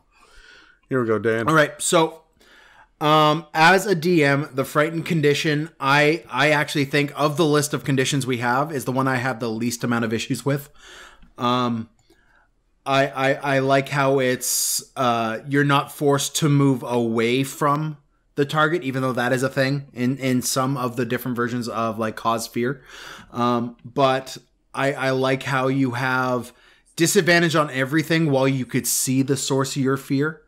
I honestly, as a DM, I have very little issues with this. And I have some issues with how fear and phobia is handled in D&D, but for the condition itself, I have very little issue with this. The only type of person I would definitely have a talk to about this is the people who are, I'm playing my big brave fighter, and I don't think that measly spell effect would affect my fighter. I should have advantage. No, bud, you don't. And you're afraid of it now. It's called magic. Get over it. Yeah. Move on. I agree with you. Yeah. If you are coming to a table trying to determine what the fears are of your player, I'm a seasoned war veteran, I should not be afraid of a dragon. No, you're afraid of a fucking dragon. Yeah, it's a 40-story tall fire-breathing lizard that is smarter than you, quicker than you, older than you, stronger than you. Look, it is better than you in every single way. Yeah, you're afraid of it. Look, it doesn't matter how many years you've spent in the military. Are you really not going to shit your pants when you're staring down the fucking turret on a tank? Anyways, so that's my opinion on the frightened condition. What do you got, Adam? All right, look, if I can be honest, I think that the frightened condition is one of the ones that I have the most inherent issue with, but it's the mechanic that's not really mentioned here. Almost 100% of the time when you see the frightened condition, it comes with a save that immediately removes the frightened condition. So at the end of each one of your turns, or the beginning of, you can re-roll, and if you succeed, you are no longer frightened and are immune to being frightened for the next 24 hours. All right, look, back... By the target of the fear, Yeah, though. okay, fuck. I'll back up a second. Just because, for a second, I can bolster myself, doesn't mean that the next time the dragon roars, I'm not immediately like, oh yeah, all right, that's scary again. Just because you get past that first room in the haunted house, doesn't mean that every other room after that is going to be fine. It's the same haunted house, with the same fucking actors behind the door at the carnival, right? Like, the conditions haven't changed. You are still going to be terrified. I think that what we need here is we need to have, again, not necessarily a table. We need to have the scared condition, which is exactly what frightened is now. We need to have the frightened condition, which means that you just do not save against it. Like, once you save against it or you fail, you have failed. You can bolster yourself for a round, but you have to make that roll every round while this creature is in your presence. And then I think there needs to be... Yeah, it's not a roll to save and be done with. It's a roll to be able to act normally on this turn. It's a roll to have courage, right? And that, I think, is more realistic. And I think there needs to be a terrified condition, which is just, if you fail, we add the prone condition to this as well. And you don't get to attack this round. And then you roll to save every round to get back up to the frightened condition, right? And that there's just degrees of severity on this. I absolutely hate the fact that dragons have the ability to use a frightful presence as part of their multi-attack every round. And yet, everyone in that party, because you're level 18 and you're all standing beside the paladin, everyone in that party is shrugging that shit off. It doesn't matter how many spell slots you have, or how many Battle Master dice you are able to throw, or how good you are at sneak attack. Your level doesn't matter. This thing is a fucking dragon. A Baylor should be able to just look at you and cause fucking puddles streaming down your legs, right? Things should be scary, and I know you want to be a hero, but a hero is not immune to being frightened. A hero is standing their ground and shooting with disadvantage, even though they are terrified. That's what a courageous hero is. It's not about being immune to being scared. Someone who's not scared doesn't act heroic, they act normally. It's the person who's terrified that's going to lose everything and knows it and still moves forward. Those are courageous heroes. So I think that we need to see more of that and allow people to have... See, I would argue then that if I was going to introduce this, maybe we need a courage stat as well, right? If we're going to have sanity and we're going to have what was the other optional stat? Reputation. Why not have a courage stat or honor? We said they would be the same thing. Yeah. No, look, I don't think it's a perfect system. I think it's got to have its own kind of crazy mechanic, but I don't see any purpose in avoiding it. If you want people to be courageous, if you want people to, if they want to step up to be big ass heroes, but they want to start off as puny little squires, give them a stat that can increase over time, right? Just your courage stat is it goes up every level, and you can add your proficiency modifier to it. There are saves, and that's it. There we go. I just built a new mechanic, and that's what we do against being terrified, frightened, or scared, and there's different DCs involved and whatnot. I don't know. I think frightened is underwhelming for what it should be. When you read for the first time, oh fuck, I can be scared of this and not be able to be as effective because I'm terrified. That's a really cool feeling as a new player. But then after you've played it and you've seen it and you're like, oh, I'm just not scared of this thing anymore. Okay, cool. Then it's underwhelming. It's nonsense. It's garbage. This is one of those ones that looks cool on paper at first and falls apart after about your 5th session playing with it. Yeah, and I think a big thing for me is we pride ourselves on having such an explorative game where there's so, we can go anywhere and do anything and explore all these different things, but it seems to get played down so much. So I agree with you here, Adam. Why is there not long-term effects associated with being frightened?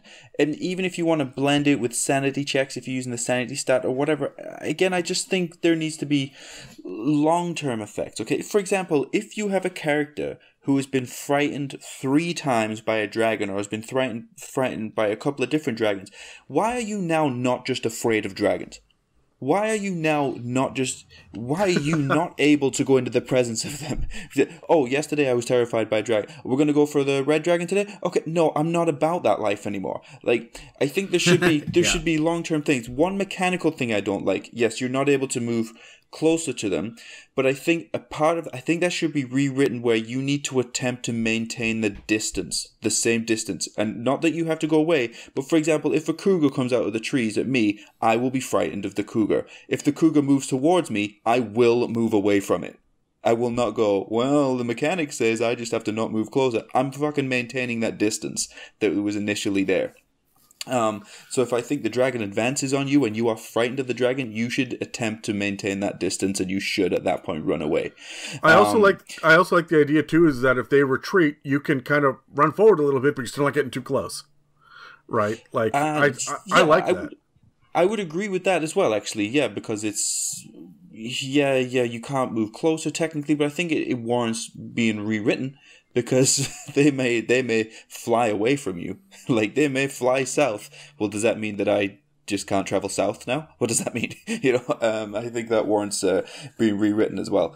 I think I think this stands for tables as well, or something. The level of how frightened you are. Are you going to, if the lawful good paladin is not able to stand by their code and rescue the child that's in the dragon's nest, do they get to maintain that alignment? Does something happen where they need to switch to chaotic good at this point because they're not able to stand by their vow because of their fear? Is there a role playing aspect here where one character wants to rethink the whole plan? Hey guys, I don't think being dragon hunters is a good idea anymore, based on the fact that I'm terrified of them because every time we go in front of one, I can't stand that idea. I think I want to be a deep sea diver, but I'm afraid of water. Exactly. Things need to be reevaluated. Or do you, if it's the dragon's roar that has bothered you, do you have a sanity or something in a madness table, which means you are now afraid of loud noises? So whenever you hear a loud noise, you automatically go prone. Is there something mechanically we can do there? I think, again, just like the other conditions, I don't think it's fleshed out enough. And so it gets to the point where it just becomes an inconvenience that we want to overlook. This could have there could be advantages to this because it limits variables. So for me, from a player's perspective here, I want to look at when you go into a combat, there are any number of variables that can change all the time. A plan is very hard to hold together. We know that we make fantastic plans as players that we very rarely see through because no plan survives contact with the enemy. What about if those variables are removed? What about if my wizard now cannot move closer to that dragon? That limits the outcomes of this battle, because if I keep slinging high-level powered spells at that enemy, we know that enemy is likely now going to move to engage that wizard. So we can have fun as players and say, okay, there's a limited outcome here of what can happen. We can now switch our plan based on the fact that we can predict the enemy's behavior because this person can't move closer to them. Do you guys see where I'm getting at with that? Where we can we can actually make this fun now. We can make this more strategic. I know I typically don't comment too much on the strategic stuff outside of the game, but I think there's ways that we can make this fun. I think it just needs to be fleshed out more, and like we said with some of the other conditions, is just lean right into it. Yeah, I'm terrified. I can't go any closer to that dragon. I'm just going to keep slinging disintegrate at it, and maybe it'll come towards me, and you guys can flank it and predict the behavior here. So I went on a while there, but that's my thoughts. See, my whole thing about the frightened condition, and this is something we do with if you're knocked unconscious, it generates a scar on your character that persists, right? So I've had characters who just look like one walking, piece of scar tissue because they just keep on getting knocked unconscious, and it's like, Yeah, okay, well, you you're look like a missing an shaved ear. scrotum by the end of the campaign. Yeah, right. And I mean, lesser restoration or some spells would be able to remove that kind of scarring, but I mean, there was a long-term effect for, losing a fight and falling unconscious. I think insofar as frightened is concerned, I would kind of leave it up to the player, but I would add the thing like, yeah, even though you have saved and you are no longer frightened, this has put a darkness on your soul, or it has put it has put a phobia into your heart that you now have to rectify, that no simple wisdom save is going to get you through. You need to actually spend some time as a character to build into this, and this has scarred your psyche in some way. I love what you said, where it's like, if I get scared by a dragon, I'm not going to save 3 rounds later, go back to the tavern and be like, all right, now we got to go attack another dragon, no problem. Yeah. Hell no, man. I'm not about that life anymore. I love how you said that. And that's how frightened should be. If you are frightened by something, it should have an effect by you, or have an effect on you. Long term. And I completely agree. But what I would do is, as a DM, I would say to the player, hey, if you are frightened by this for, say, 2 turns or 3 turns, depending on the duration that character was frightened, I would say, here's kind of the long-term effect that your character has on this that they have to rectify. And depending on how long they were scared or how long they were frightened, the intensity of that long-term effect would increase or decrease. Yeah. But at the same time, as a player, I would want to inject a little bit of that myself if my DM wasn't putting that on the table, right? So as a player, I would encourage people to really stand firm in understanding that their characters are 3-dimensional. They can they can grow, they could change, they can shrink, and they can take a step back in their development, and that builds into intriguing characters. So have them become afraid of dragons. Now, if you're playing a dragon campaign and you're a dragonborn and you become afraid of dragons, now you have a character that doesn't want to look in the mirror. I love it. I love it. I love the character that's covering up all of the mirrors. Yeah. So I would, with the approval of my DM, really try to add a little bit to it. And I don't think there needs to be a system to the frightened condition for this. I think it's just something as a player you could get into. So that's my opinion on the frightened condition. Mm-hmm. Is there anything else we want to bring up here, gents, before we wrap up? How frightened do you have to be before? Because I like the madness tables. How frightened do you have to be before you go full bird box and actually run into the dragon flames? Honestly, the mechanical answer to that, Terry, is how much did you fail to save by? Is it a DC 23 charisma save to not be frightened, and you rolled a natural 1? Mm-hmm. Then, yeah. No, I would agree with that. Then your sanity level drops by 2 points, or whatever mechanic you're using for it. When it hits 1 or 0, depending on how you go with that, you go insane, and then you run into the dragon's mouth. I love that as another way of, we DMs, we always like to ask, well, how do you want to do the final blow? How do you want to do it? How do you want, when you get that blow, what about when you get, you're so high on the madness table that it's time to do something like that, and then you get to ask the player, how do you want to do it? Is it crossbow through your eye? Are you running into the flames? Are you taking somebody out with you? I think, we think we just need to flesh these things out more. I'm going to pick up the nearest gnome and just jump off the cliff. Whoa. No, I would look at the exhaustion table as well and just reflavor it for like sanity levels as well, depending on, like Adam said, how much you failed by. Yeah. Like, you just barely failed. Well, you're frightened and you have disadvantage. You failed by quite a bit. Well, your speed is halved, or you have further disadvantage on things, or you just botched. Well, guess what, my friend? You have level 6 exhaustion and you take yourself out. Yeah. Well, that's a good point as well, actually, because we have crit tables. We play with crit tables. I mean, this is a great opportunity to, if you fail that save so bad, or if you botch on that save, to maybe roll on some sort of madness tables or roll on some sort of fear tables. I just like tables, you guys. Yeah, honestly, a lot of this is coming back to tables for me. I think that what Dan said about it's up to the player interacting with the fear and the frightened condition and whatnot is great. But if you don't implement that with a hard and fast rule, then you're going to have the majority of your players turn to you and say, no, look, man, it says here that I was scared for 1 round. I made my save on the 2nd round. I'm going to go kill the fucking thing now. Right? And there's no role-play involved there. I think that by including tables and degrees, or maybe just different versions, like a scaling level of fear, then you're going to be able to encourage role-play a little bit more from a mechanical standpoint, because I don't think the two need to be mutually exclusive. I think that your mechanics can encourage roleplay, and your roleplay should be affected by mechanics. And we see a lot of that with the charisma skills, but we don't really see it the other way around, where we have mechanics strongly encouraging roleplaying outside of things like charm, which is poorly fucking defined and really open to a lot of interpretation and has the potential for really fucking up an evening, right? So, yeah. So, I love how simple 5th Ed is. I love it. The conditions, you said at the beginning, Dan, about it being too simple. The conditions, generally speaking, are too simple.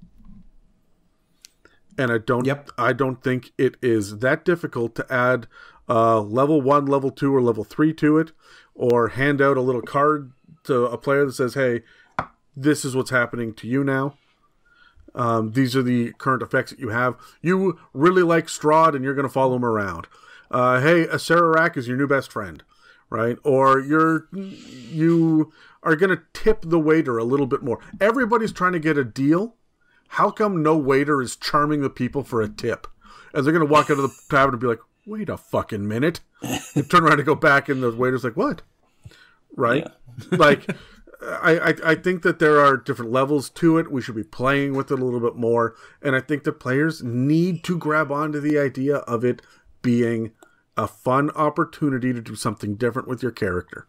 It is how you reconcile the flaws that make it interesting, not how you celebrate your successes.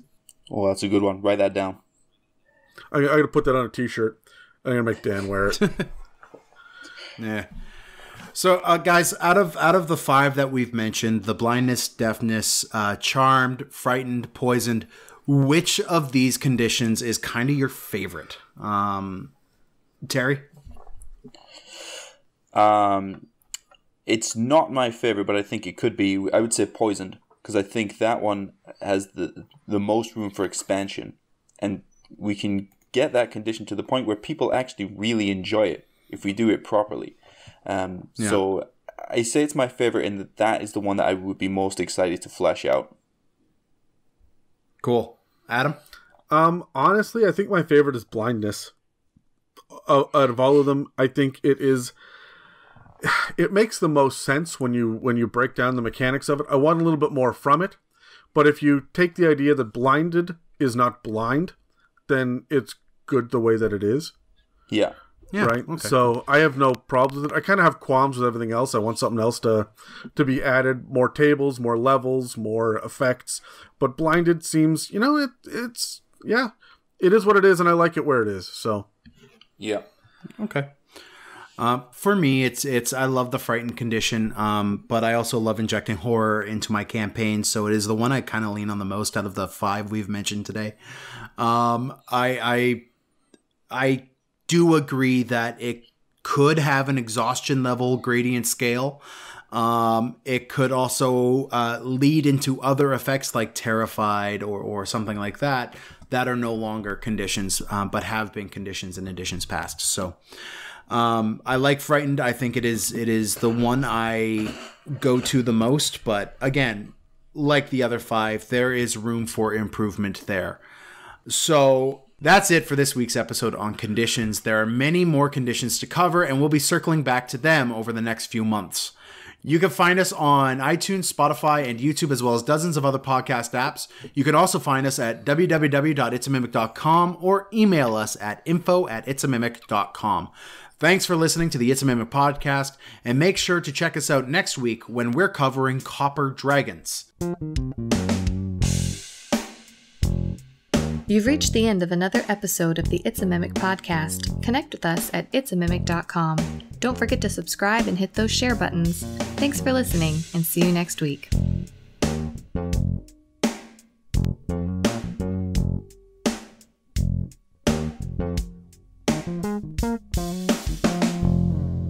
I got a question for you guys. It's a reality I've had to deal with a son who's hearing impaired. Would you guys rather be blind or deaf? Let's roll. Let's roll. So I got an 11. I got 18. I also got an 11. Dan, roll off. All right. 18. A third of that. You got a 6. I'm just copying you guys. Okay. All right. Dan, you're going last. Terry, what do you got? I think I would rather be deaf. I kind of have this image. Well, I don't know. Neither one's good, Neither one's ideal. Neither one's ideal. And I think that's just purely from like a danger type of sense. I feel like for humans, sight is our primary sense of where we are, whether we're crossing the street or we're in trouble. I can see things coming from around me. I know what's going on in the room mostly. I think we use hearing more for communication, but for perception and being what's around me. And just being my personality type as well, where I want to feel involved. I don't want to feel like I'm not being included, and in a room of people. I think I would want to be able to see those people. Yeah, I gotta agree with you. I mean, whenever somebody asks this question, it always turns into, "Can you live without music, or can you live without movies?" And I'm like, no, man, it's more than that, right? Like, there are so many opportunities out there for people who are visually or hearing impaired, and honestly, I think that I want to be able to drive a car. I can't do that if I'm blind, right? I want to be able to swing a hammer or use a table saw. I want to be able to cook a fancy meal, right? And there are just more opportunities if you are deaf than there are if you're blind. However, right. I also know that there are a whole bunch of parts of life that I'm not aware of. It shocked me when I discovered that people have lights installed when they're deaf, so that when someone rings a doorbell, you can see that the doorbell's been rung. Yeah. Oh yeah, right? To wake them up in the middle of the night. Yeah, as well. And there's stuff like that for both conditions. So it's funny because I wouldn't want to be either. Music is such a huge part of my life. Yeah. And for me, guys, communicating, talking, this is what I do, right? Like, exactly. So much of what I do is communication. I'm the talker on this fucking podcast. So yeah, no, I don't need to listen, I guess is my point. All right, well, shut up and listen to my answer. So I have I've got a foot in the door when it comes to deaf culture and deaf society, because my son's hard of hearing, moderate to severe in both ears. He wears hearing aids, and me and my family were learning sign language. So I'm being able to kind of see where that trend leads. If you had asked me 4 years ago, I would have said I would prefer to be blind instead of deaf, because music is such a massive part of my life. Mm-hmm. And the ability to hear, the ability to have conversation, like I don't need to see Adam's ugly face to have a talk with him, right? I could just talk with him, and that would almost be better for me if I didn't have to look at him at the same time. This whole quarantine thing has been great for this. But now that I've got my foot in the door and I see kind of the things made available to the hard of hearing and deaf society, and I don't want to use the words like workarounds, but the things they've had to implement to make life more normal, I guess, for hearing impaired people. I would definitely prefer to be hearing impaired now. I have a very good friend who's deaf, who loves music. He's an avid drummer. He is completely hears zero deaf, but he feels the rhythm. He feels the vibrations of the rhythm, and I could get by on that. I could get by with just feeling the vibrations of the rhythm or feeling the resonance of the lower notes. I'm a bass player, so that's the stuff that I need in my music. So Dan, I think I could get by more on being deaf than I could on being blind at this point. If you ever need to feel vibrations, you come talk to me, bud. I got you covered. Gross. Yucky. Thank you for listening to an It's a Mimic production. Okay, you're done. Get it. Ha ha ha